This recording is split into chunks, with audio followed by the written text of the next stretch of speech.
So once again guys, good evening. So natay property sa Danao Panglao guys, which is 800 square meter. Yan, napring siya Barangay Road. And this is walking distance to the kanang public beach.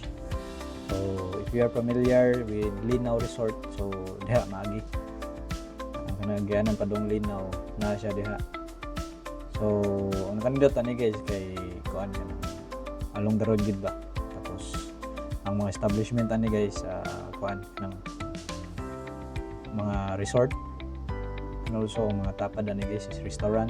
So which is ideal kay dako ang traffic ani guys is for kuan gid kanang tourism. So ipabutang kag project ani guys, so dili ang iyang location kuan gid kanang nindot ba.